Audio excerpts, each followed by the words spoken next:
здравствуйте, какое-то смазанное приветствие. Хочу слышать, видеть-то я вас вижу, а слышать хочу всех. Еще раз давайте попробуем. Добрый вечер!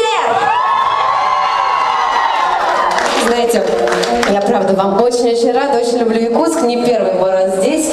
Давно была, много лет назад, года 3 назад была, и вот наконец-таки сейчас. Честно говоря, с гордостью говорю всем своим друзьям, что у вас минус 38.